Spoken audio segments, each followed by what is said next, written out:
안녕하세요. 반갑습니다. 오늘도 우리 주님의 사랑이 함께하는 은혜의 날이 되시기를 간절히 기도하고 축복합니다. 우리 함께 찬양하며 하나님의 은혜의 보좌 앞으로 나아가겠습니다.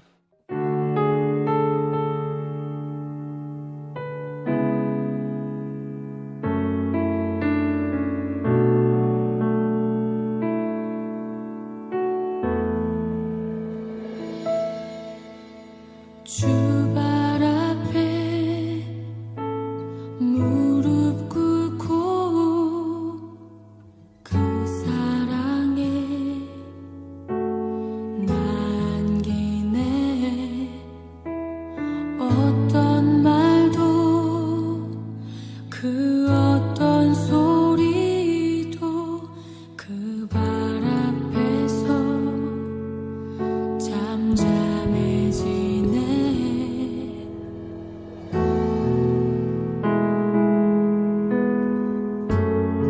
잠잠해지네. 주 나의 사랑 그 발 앞에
이제 우리에게 주시는 하나님의 말씀을 같이 읽겠습니다. 오늘 말씀은 마가복음 5장 21절부터 34절의 말씀입니다. 한 절씩 같이 읽겠습니다. 예수께서 배를 타고 맞은편으로 다시 건너가시니 큰 무리가 예수께로 모여들었다. 예수께서 바닷가에 계시는데 회당장 가운데 야이로라고 하는 사람이 찾아와서 예수를 뵙고 그 발 아래에 엎드려서 간곡히 청하였다. 내 어린 딸이 죽게 되었습니다. 오셔서 그 아이에게 손을 얹어 고쳐주시고 살려주십시오. 그래서 예수께서 그와 함께 가셨다. 큰 무리가 뒤따라오면서 예수를 밀어댔다. 그런데 12해 동안 혈루증을 알아온 여자가 있었다. 여러 의사에게 보이면서 고생도 많이 하고 재산도 다 없앴으나 아무 효력이 없었고 상태는 더 악화되었다. 이 여자가 예수의 소문을 듣고서 뒤에서 무리 가운데로 끼어들어와서는 예수의 옷에 손을 대었다. 그 여자는 내가 그의 옷에 손을 대기만 하여도 나을 터인데 하고 생각하고 있었던 것이다. 그래서 곧 출혈의 근원이 마르니 그 여자는 몸이 나은 것을 느꼈다. 예수께서는 곧 자기에게서 능력이 나간 것을 몸으로 느끼시고 무리 가운데서 돌아서서 누가 내 옷에 손을 대었느냐 하고 물으셨다. 제자들이 예수께 무리가 선생님을 에워싸고 떠밀고 있는데 누가 손을 대었냐고 물으십니까 하고 반문하였다. 그러나 예수께서는 그렇게 한 여자를 보려고 둘러보셨다. 그 여자는 자기에게 일어난 일을 알므로 두려워하여 떨면서 예수께로 나와 엎드려서 사실대로 다 말하였다. 그러자 예수께서 그 여자에게 말씀하셨다. 딸아, 내 믿음이 너를 구원하였다. 안심하고 가거라. 그리고 이 병에서 벗어나서 건강하여라. 아멘. 그라사 지방에서의 아쉬운 짧은 일정을 뒤로하고 예수님은 배를 타고 호수를 건너 갈릴리 호수 서쪽 지역 어딘가에 도착을 합니다. 호숫가에 도착하자마자 예수님이 오셨다라고 하는 소식을 듣고 수많은 사람들이 순식간에 몰려들었습니다. 그때 그 마을의 회당장인 야이로라고 하는 사람이 찾아와 자신의 어린 딸이 죽게 되었는데 예수님이 그 딸아이에게 안수하여 고쳐달라고 딸아이를 살려달라고 간청합니다. 예수님은 야이로의 인도를 받아 야이로의 집으로 발걸음을 옮깁니다. 그런데 오늘의 주인공은 야이로의 딸이 아니고 중간에 갑자기 슬그머니 끼어들은 어떤 한 여인입니다. 오늘의 주인공은 12해 동안 혈루증을 알아온 어떤 여인입니다. 혈루증이 정확히 어떤 병이냐라고 하는 것은 오늘의 메시지를 이해하는 데 아주 그렇게 크게 중요한 것은 아니지만 그래도 도대체 이 혈루증이 어떤 병일까 궁금해 하실 분들도 계실 것 같아 간단하게 언급하면 혈루증은 몸에서 비정상적으로 피가 흘러나오는 모종의 질병으로 오늘날 정확하게 어떤 병명인지 특정하기는 어렵지만 의사들은 자궁근종이나 다낭성 난소 증후군이었을 가능성이 많은 것으로 보고 있는 것 같습니다. 자, 그런데 어쨌든 이 혈루증으로 인해 이 여인은 12해 동안 큰 고통을 당하고 있었다라는 것이죠. 먼저 혈루증과 같이 몸에서 피나 기타 분비물이 나오는 질병은 율법에 따르면 부정한 질병으로 엄격하게 처리되었습니다. 부정하다고 판결이 되면 다른 사람들과 격리되게 됩니다. 그런데 그와 같은 격리가 12년 동안이나 계속되었다라고 한번 생각해 보십시오. 이 여인은 정상적인 삶을 살 수 없었을 것입니다. 그랬기 때문에 이 질병을 고치는데 자신의 모든 것을 다 쏟아 부었습니다. 그래서 26절에 보면 용하다는 의사는 다 찾아가 보았던 것 같고 그런 가운데 온갖 마음고생, 몸고생은 다 했고요. 병을 고치는데 자신이 가진 재산도 다 쏟아 부었습니다. 하지만 병은 전혀 나아지지 않았고 도리어 그 상태가 더 악해져 갔다라고 이야기하고 있습니다. 이 여인이 가진 절망감은 말할 수 없이 깊어졌을 것입니다. 그때 이 여인에게 들려오는 한 소문이 있었습니다. 예수님에 대한 소문을 들었습니다. 그리고 이 여인은 결심하고 결단합니다. 어떤 일이 있어도 예수를 만나야 되겠다라고 하는 결심을 합니다. 하지만 혈루증을 앓고 있는 이 여인이 예수님에게 가까이 다가가는 것은 목숨을 내놓아야 하는 것만큼이나 큰 어려움과 위험이 따르는 행위입니다. 왜냐하면 혈루증은 부정한 병이라 부정하다 판정을 받은 사람은 사람들과 접촉을 해서는 안 되는 율법이 있기 때문입니다. 그런데 그런 것들을 숨기고 사람들과 접촉을 하게 되면 율법을 어긴 죄로 큰 곤욕을 당할 수도 있는 것이죠. 하지만 이 여인은 자기가 혹시라도 돌에 맞으면 맞았지 라고 하는 각오를 가지고 예수님께로 나아가기로 합니다. 아마도 자신을 꽁꽁 싸매어 남들이 자신을 알아보지 못하게 하였을 것입니다. 심장이 두근거리다 못해 터져갈 정도로 긴장했을 것입니다. 하지만 그 모든 것도 예수님에게로 나아가는 이 여인의 발걸음을 멈추게 할 수는 없었습니다. 왜냐하면 이제 남은 유일한 희망이라고는 이 예수님밖에 없었기 때문입니다. 그리고 오늘의 이 기회를 놓쳐버리면 언제 다시 예수님을 이렇게 우연하게 만나게 될런지 기약할 수 없었기 때문입니다. 이 여인은 예수님을 만나는 것에 자신의 전부를 심지어 자신의 목숨까지 내걸었습니다. 성경을 보면 믿음은 결코 가벼운 것이 아님을 우리가 보게 되어지는데요. 오늘 우리들의 이 말씀을 통해 우리에게 주시는 귀한 몇 가지 믿음에 대한 한 세 가지의 교훈들을 함께 나누고자 합니다. 첫째, 믿음은 예수님의 소문에 대한 반응이요 결단입니다. 이 여인은 예수님을 알지 못합니다. 들어본 적도 없고 본 적도 없습니다. 그냥 예수님에 대해 들려오는 소문을 들었을 뿐입니다. 게다가 운 좋게 예수님을 만났다 하더라도 예수님이 자신을 고쳐줄 거라고 하는 확신도 전혀 없는 상태입니다. 다만 이 예수님이 병자를 잘 고쳐준다더라 라고 하는 소문만을 들었을 뿐입니다. 하지만 이 여인은 그 소문에 자신의 모든 것을 걸기로 결단합니다. 이처럼 모든 믿음은 보지 않은 것을, 검증되지 않은 것을 믿는 것입니다. 그래서 사실 믿음은 기적이라고 표현할 수 있을 것 같습니다. 그런데 이렇게 보지도 않은 것을 어떻게 믿게 됩니까? 호기심만으로는 이런 믿음이 절대로 나올 수 없을 것입니다. 절박함 때문입니다. 예수님만이 유일한 소망이요 희망이기 때문입니다. 예수님만을 붙들 수밖에 없기 때문입니다. 이 당시에도 이 여인뿐만 아니라 수많은 사람들이 예수님에 대한 소문을 들었습니다. 어떤 사람은 예수님의 말씀을 직접 듣기도 했습니다.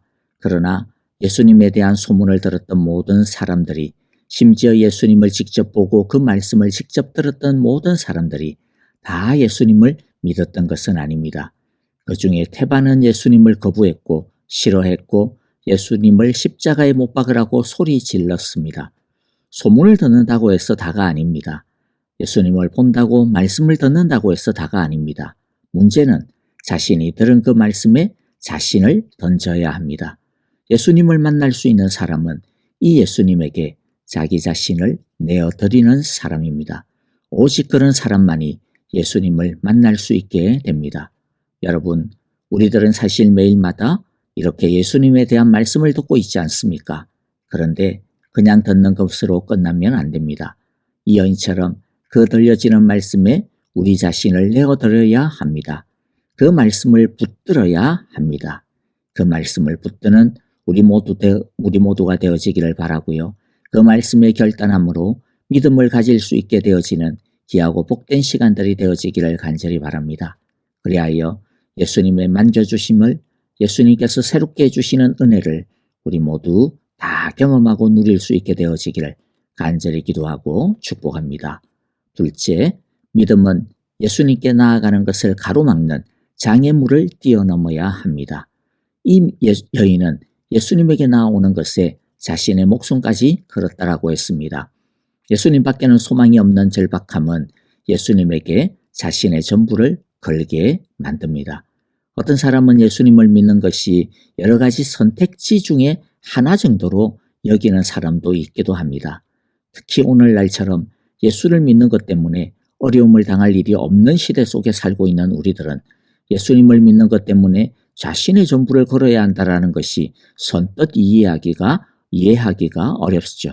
그러나 성경을 보면 믿음은 말씀을 따를 것이냐 아니면 그냥 살던 대로 세상대로 자기 식대로 살 것이냐를 결정하는 문제임을 우리가 보게 됩니다.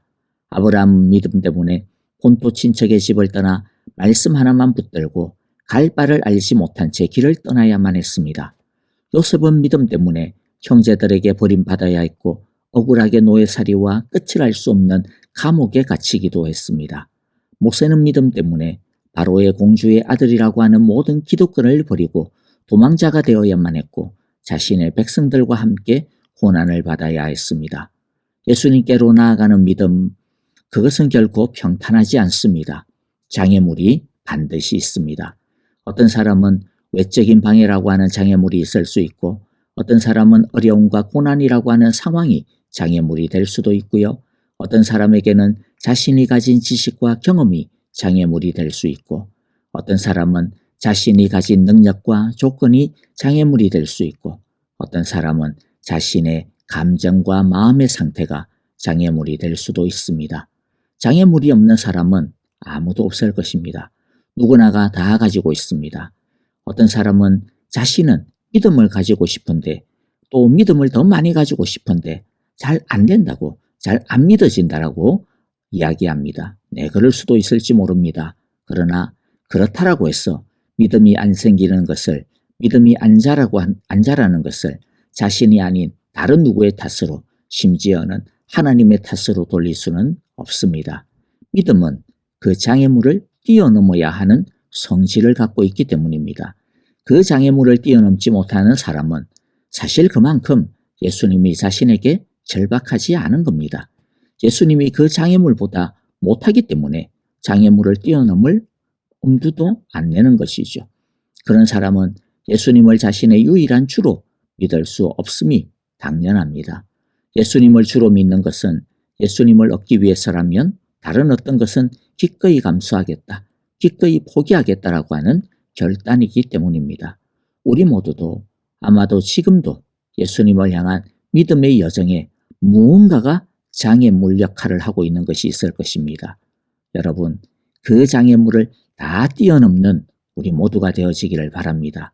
그래야 더 큰 믿음의 단계로 올라설 수 있기 때문입니다. 셋째, 예수님은 겸손한 이 여인의 믿음도 축복하십니다. 이 여인은 예수님에게 나아가는데 그러나 자기 자신을 차마 온전히 드러낼 수 없다라고 생각했던 것 같습니다. 혈루증을 앓는 자신은 부정한 사람인데 그런 자신이 감히 예수님 앞에 설 수는 없다라고 생각했을 것입니다. 자신을 죄인으로 인식했기 때문이죠. 그래서 그 여인은 지나가는 예수님의 옷자락만을 겨우 만질 수밖에 없었습니다. 예수님의 옷자락을 만지기만 해도 나을 수 있다라고 하는 그러한 간절한 믿음을 가지고 있었기 때문이죠. 예수님은 발걸음을 멈추었습니다. 그리고 그 여인을 모든 사람들 앞에서 드러내었습니다. 그 여인을 부끄럽게 하기 위해서가 아닙니다. 그 여인을 격려하고 축복하고 칭찬하기 위함이었습니다. 12년 동안 죄인으로 살아왔는데 12년 동안 인간의 존엄성을 다 잃어버리고 살아왔는데 12년 동안 하나님으로부터 버림받았다라고 하는 죄책감을 가지고 살아왔는데 그런데 예수님은 그 여인을 드러내어 자신의 나라의 믿음의 영웅으로 높이 지켜 세워주고 계시는 것이죠. 이 여인의 작고도 겸손한 믿음을 크게 인정해 주시고 있습니다. 그리고 너무나도 세심하게 이 여인을 축복하고 선언합니다. 딸아, 내 믿음이 너를 구원하였다. 이 여인의 믿음을 칭찬하셨습니다. 아마도 이 여인은 12년 만에 처음으로 자신의 가치를 인정받았을 것입니다. 처음으로 칭찬받았을 것입니다. 그것도 이 위대한 구원자로부터, 이 위대한 하나님의 아들로부터 자신의 믿음을, 가치를 인정받은 것입니다. 하나님과 막혔던 모든 장벽들이 한순간에 뚫려버리는 경험을 가졌을 것입니다. 여러분, 우리가 가진 믿음도 뭐 얼마나 대단하겠습니까? 그러나 이 여인처럼 겸손하고도 진지하게 우리 주님을 향하여 부끄럽지만 손을 내밀어 우리 주님의 은혜를 구한다면 우리 주님은 우리의 그 작은 믿음을 부끄럽게 하지 않으실 것입니다. 빈손으로 돌려보내지 않으실 것입니다. 하늘과 땅의 은혜를 맛보게 해주실 것입니다. 여러분, 그러므로 오늘뿐만 아니라 우리의 매일 예배를 통해 우리도 주님의 옷자락을 만지기를 원합니다. 그럼으로써 우리 주님께서 우리에게 주시는 안심과 평안, 우리를 얽매는 악한 것으로부터의 자유하게 되어지는 하늘의 능력의 축복을 얻고 누릴 수 있게 되시기를 간절히 기도하고 축복합니다. 아멘. 오늘 우리에게 주신 이 귀한 말씀들 마음 가운데 새기면서 이 시간 주여 나에게도 이 여인의 믿음을 주옵소서. 장애물을 뛰어넘는 이 믿음을 주옵소서. 이 작은 믿음을 축복해 주시옵소서. 우리 간절하게 기도하기를 원합니다. 주여 우리에게 나음을 있게 하여 주소서. 우리의 연약함을 고쳐주소서. 우리의 질병을 고쳐주소서. 우리의 마음의 문제를 고쳐주소서. 우리의 삶의 연약함을 고쳐주소서. 우리 함께 기도하기를 원합니다. 계속해서 교회를 위하여 형제자매들을 위하여 기도할 때 우리 배병홍 장로님을 위해서 기도해 주시고 이희경 집사님의 나음을 위하여 기도해 주시고 지수영 집사님, 김용환 장로님, 왕여홍 권사님, 오영자 권사님을 위해서도 오늘 이 시간 이 여인에게 향하신 주님의 놀라운 치유의 은혜를 허락하여 주소서라고 간절하게 함께 기도하기를 원합니다. 선교사님들을 위하여 우리 함께 기도합시다. 얽매고 어려운 모든 상황들을 주님 물리치시고 주의 권세가 그 땅 가운데 나타나게 하소서라고 기도해 주시고요. 참혹한 전쟁의 참화 가운데 있는 이스라엘과 우크라이나를 주님이여 불쌍히 여기시고 그 땅에 속히 미움의 전쟁은 그쳐지게 하시고 평화를 주옵소서라고 우리 함께 기도하기를 원합니다. 함께 우리 찬양하며 기도하겠습니다.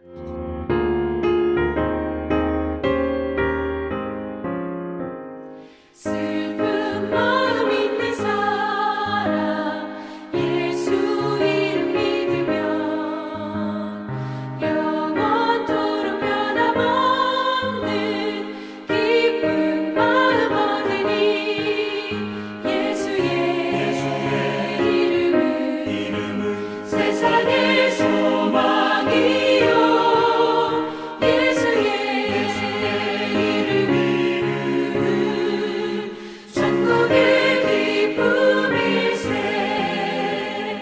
거룩하신 주의 이름 너의 방패 삼으라. 환난 시험 당할 때에 주께 기도드려라. 예수의 이름은 세상의 소망이요 예수의 이름은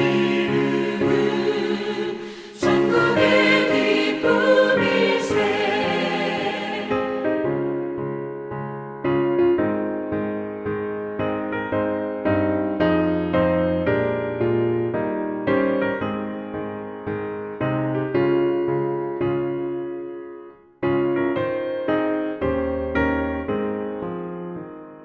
존귀하신 주의